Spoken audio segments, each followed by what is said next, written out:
My grandpa was always a man of mystery, his eyes twinkling with secrets he'd never share.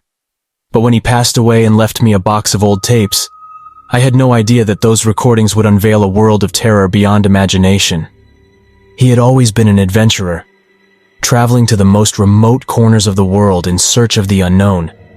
But it wasn't until I listened to those recordings that I realized his journeys had taken him to a place far darker than any I could have ever imagined. The Underworld. The tapes sat untouched in the attic for weeks, a haunting reminder of my grandpa's absence. It wasn't until a rainy evening, with the wind howling outside, that I mustered the courage to listen to them. I popped the first tape into an old player, the crackling sound filling the room as his voice emerged from the speakers. "Dear Diary, or whoever may listen to this," his voice began, a mix of excitement and trepidation. "I've made a discovery that defies all reason and understanding. I've found a way into the underworld, a place that exists beneath our feet, hidden from the light of day." My heart raced as his words echoed through the room. The concept of an underworld had always been relegated to myth and fantasy, but here was my grandpa, a man of facts and logic, speaking of it as if it were real. He went on to describe a cave deep in the heart of a dense forest, a cave that seemed to call to him with a haunting melody that resonated in his very soul.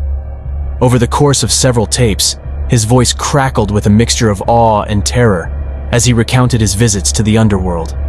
He spoke of descending into the cave's depths, where the air grew cold and the walls seemed to pulse with an eerie energy.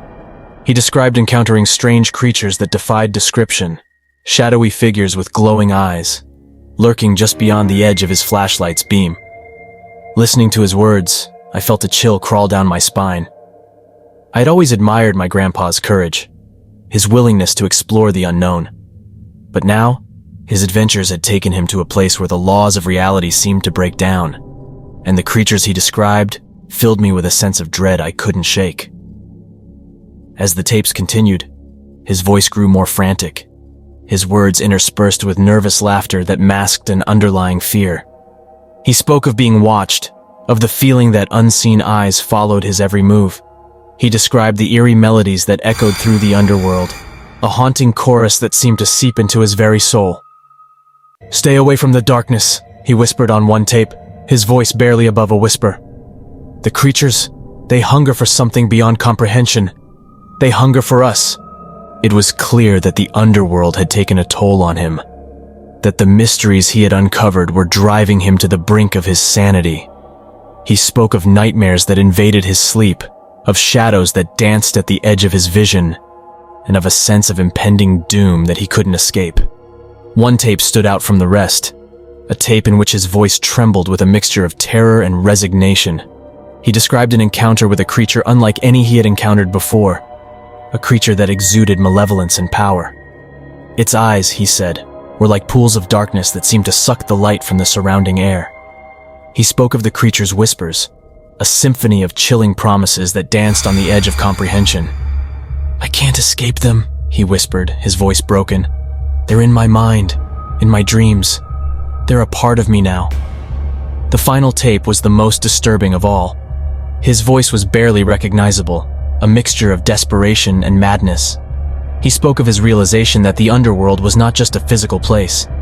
It was a state of mind, a realm that existed beyond the boundaries of our reality. He spoke of the creatures that had become his constant companions, their whispers a constant barrage that threatened to consume his sanity. I sat in stunned silence as the tapes came to an end, my mind reeling from the horrors my grandpa had faced. The underworld, a place hidden beneath our feet, had become a nightmare that had ensnared him in its clutches.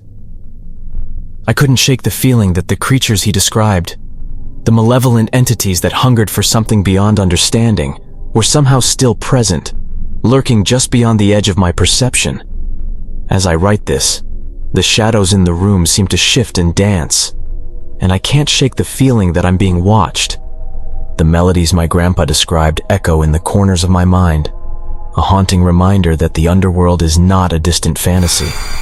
It's a reality that exists alongside our own.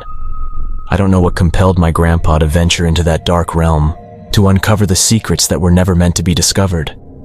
but the recordings he left behind have forever changed my perception of reality. The underworld is not just a place, it's a state of mind, a nightmare that can consume even the bravest of souls. And as I sit here, the echoes of his voice still ringing in my ears, I can't help but wonder if the creatures he encountered are still hungry, still lurking, waiting for the moment when they can cross over and claim another victim.